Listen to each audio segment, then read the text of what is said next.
Hey everyone, I'm Dan from JazzComposersPresent.com, an online space where composers, musicians, and listeners come together to celebrate the music we love. I'm joined today by Nick Smart, trumpeter, musical director, and educator, head of jazz at the Royal Academy of Music in London, and co-author of Kenny Wheeler's biography.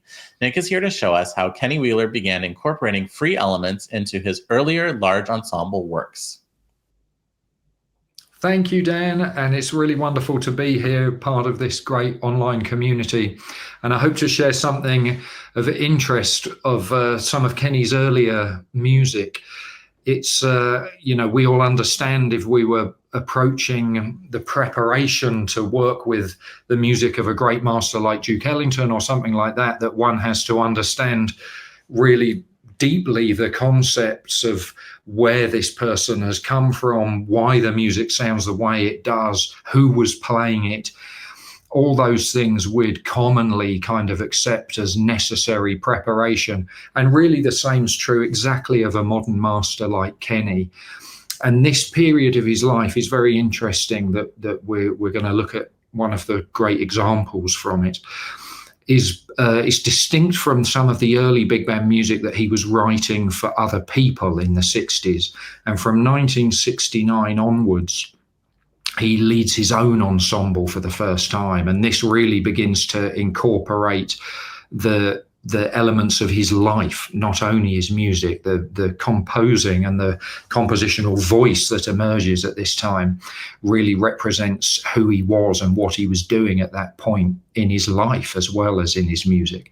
It's very sort of authentic expression of his character.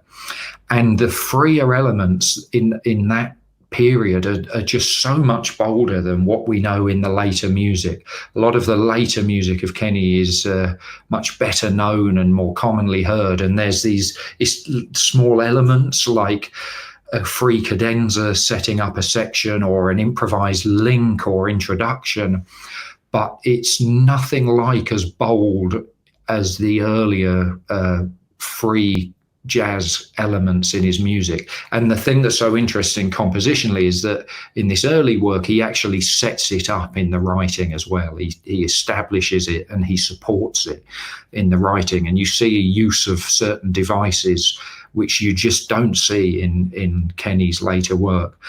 So a lot of the research from this came whilst writing with Brian Shaw, co-writing the biography for Kenny on Equinox Publications called Song for Someone, The Musical Life of Kenny Wheeler. And while we were researching that, a great amount of information came up about Kenny's BBC broadcasts and the beginnings of this early big band writing for him. And this recording we're going to listen to is a tune called C.P.E.P, which was written for the trombonist Chris Pine, the CP, and the great saxophone improviser Evan Parker, the EP. And at the end of the trombone solo, there's a written kind of rising triplet figure that the trombone establishes, and then the whole band jump in on, and it's supposed to be deliberately messy and launches the Evan Parker solo. And then at the end of that free improvisation of Evans, these very kind of heavy, foreboding, clashy brass chords come in to finish the piece.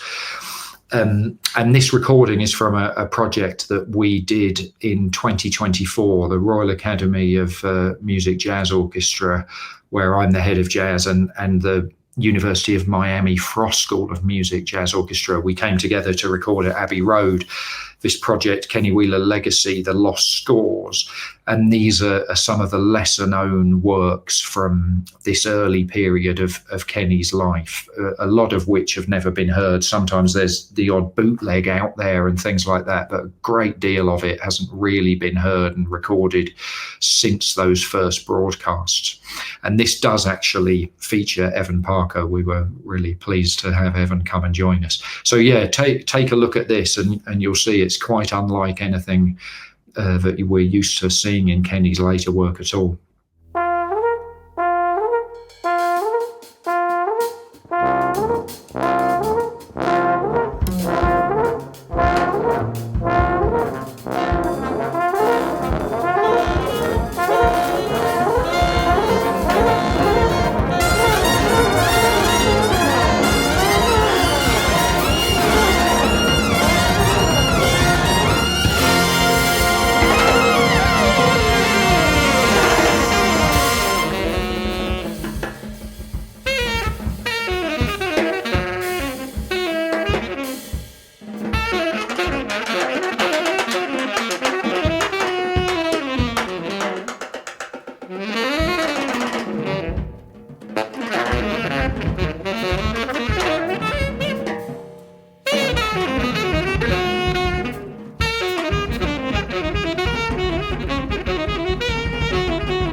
Isn't that something?